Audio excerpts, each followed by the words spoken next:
Well, I came across this story in the New York Times about 10 days ago, and I've been thinking about it a lot. And this story is a beautiful example of fortitude. And I'm not even sure if this woman was a spiritual practitioner, but I think just from hearing certain parts of her story, it can really give us inspiration, because fortitude is definitely something that we need at the beginning of the path, in the middle of the path, at the end of the path, like always.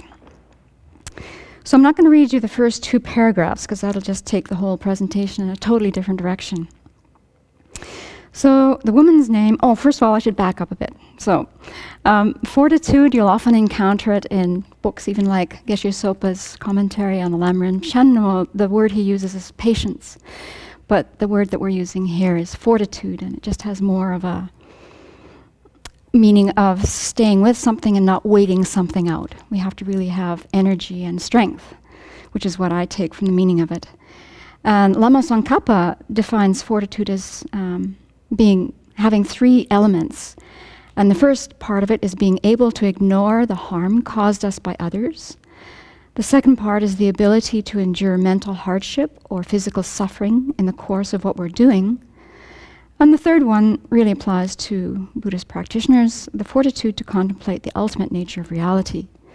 So this particular story is really focusing on the second one, the second type of being able to voluntarily withstand the suffering that just comes from being in samsara. And also, it's just not being able to withstand something that's difficult.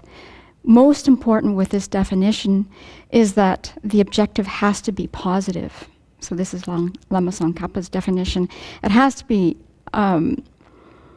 positive, religious, or helpful if the ability to accept whatever difficulties occur while pursuing it is to be called fortitude. So that's an important piece to keep in mind.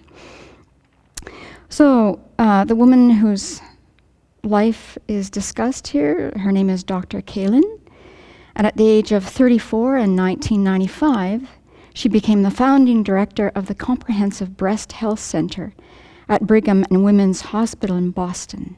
She was the youngest woman ever chosen for such a high-ranking post at any major teaching hospital affiliated with Harvard. So this is quite something all on its own. A woman at the age of 34 is chosen among probably mostly men for this position. I was quite taken with her enthusiasm and patient-centeredness, said Dr. Michael Zinner, the chief surgeon at Brigham and Women's Hospital, who hired her. Dr. Zinner quickly realized they had made the right choice.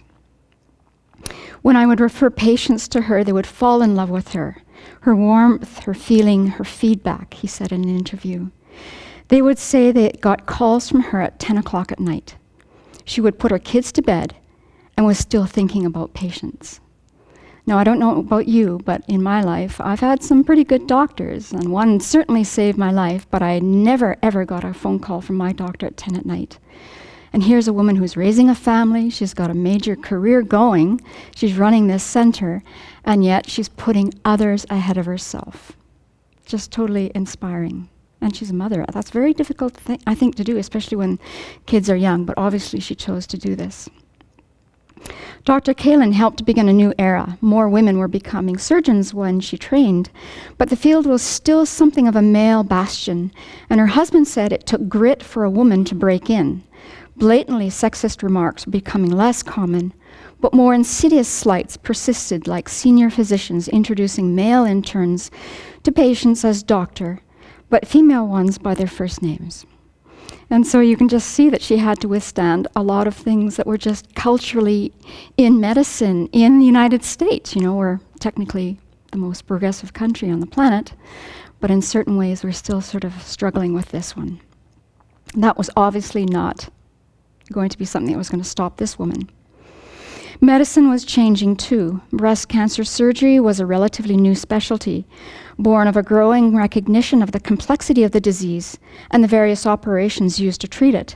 It appealed to Dr. Kalin in part because, unlike many other surgeries, it would give her a chance to form long-term relationships with her patients. And this is what her husband said. So again, I think, you know, in modern medicine, people are just getting people in the door and out the door as fast as possible. And this person was choosing this form of medicine so she could connect with people and really be of benefit. Women with breast cancer were beginning to speak up about their wishes, Dr. Zinner said, and some preferred female surgeons. In addition to running the Breast Health Center, Dr. Kalin performed surgery and did research on breast cancer patients' quality of life during and after treatment. She was especially interested in the role exercise could play in recovery. So she wasn't just filling the role of a surgeon in this position. She was really looking at research and how to make this,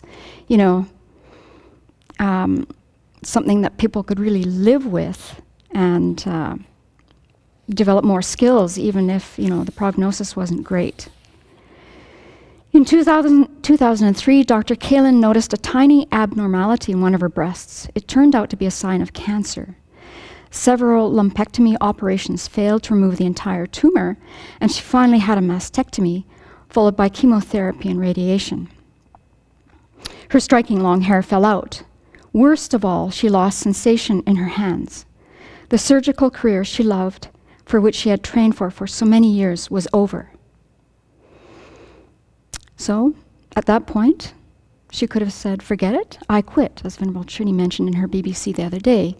At a certain point, we all get to the point where we have the thought, I quit.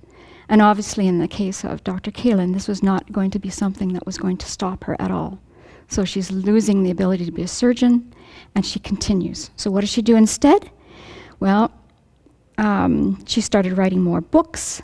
And if you can imagine also, can you imagine having a doctor that knows exactly how it is for you, who has, who is going through the treatment, has gone through the treatment, understands all aspects of the disease, and then you can talk to her, really make a heart connection with someone who deeply knows what the process of dealing with cancer is.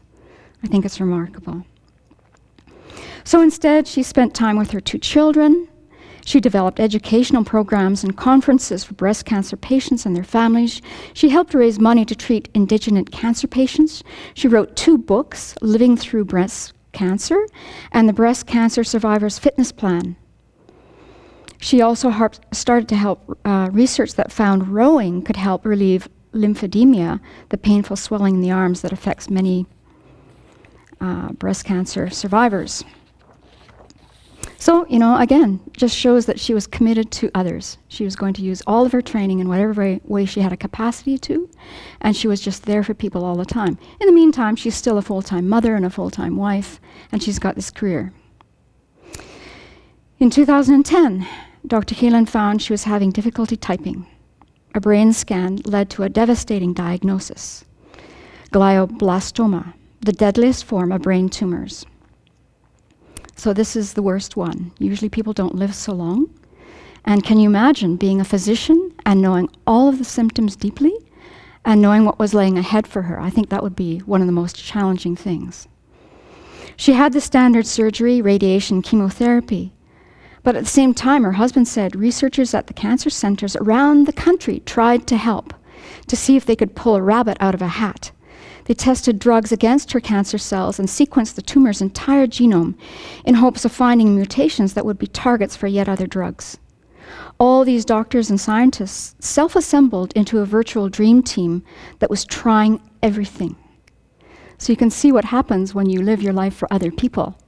It comes back to you in volumes. They knew what her work was about. They knew the kinds of challenges she had, and now everyone was trying to keep this woman alive. The scientists' efforts pointed to several experimental drugs which Dr. Kalin tried. And amazingly, she survived 4.5 years, which is just amazing. One of my uncles was diagnosed this past Christmas Day because they thought he was having a stroke. And 102 days later, he was dead on Easter Sunday. And he had the same kind of brain cancer. So the fact that she lived 4.5 years longer is quite something. So she had 2 brain operations, and she needed extensive therapy after each one to be able to walk again. But her husband said she continued to enjoy her life. We traveled, we had fun.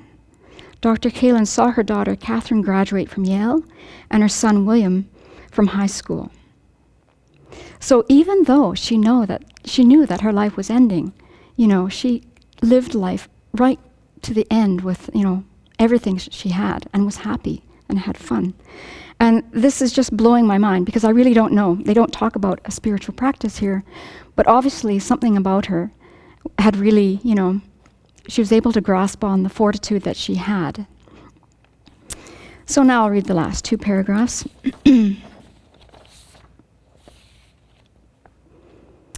So the cause was, well, I guess we don't need it. She died just in the last 2 weeks at the age of 54. So, when I read this, I'm just inspired that, we all have fortitude. I mean, we've all been through things because we have this goal. Most of the time, until we get to the Dharma, our goal is very worldly, but when we really think about what we go through for a particular goal, it's amazing what kind of suffering we'll withstand. So, I know this is getting to be a bit long. I won't read everything I had planned out of Geshe Sopa's commentary, because people are getting a little bit agitated, maybe. But he has some beautiful things to say about fortitude. So, here we go. When soldiers go into battle, they wear armor for protection. Our mind needs protection in a similar way. Mental armor is an attitude. Putting on mental armor is deciding to take on voluntarily every internal and external hardship because of a special objective. It is thinking, because I must quickly attain Buddhahood to fulfill my desire to help other sentient beings, I must be able to bear whatever difficulty occurs along the way. So when this type of thing happens, I will never do that again. I will do this instead. If we develop this attitude in advance, it will be in place when needed. At first, our ability to accept suffering will be mixed. Some things will bother us, and some we'll be able to tolerate. But gradually, our ability to accept suffering becomes stronger. The Compendium of Training says that if we become accustomed to enduring small problems, later on we'll be able to deal with the most difficult ones. When bodhisattvas reach a certain level, they have no difficulty sacrificing themselves for the benefit of others. They even enjoy helping others this way. We can't do this obviously in the beginning. We start small, we go step by step, and eventually we can achieve great things. So I think it's helpful to read things in the news that inspire us, like this woman. It's helpful to keep studying and to learn how to develop fortitude. And then when whatever comes up, because you know what? We're all going to die. And we may find ourselves facing this very diagnosis sooner or later. So let's have people who have done heroic things inspire us, and let's really prepare our minds for this eventuality and be happy through it.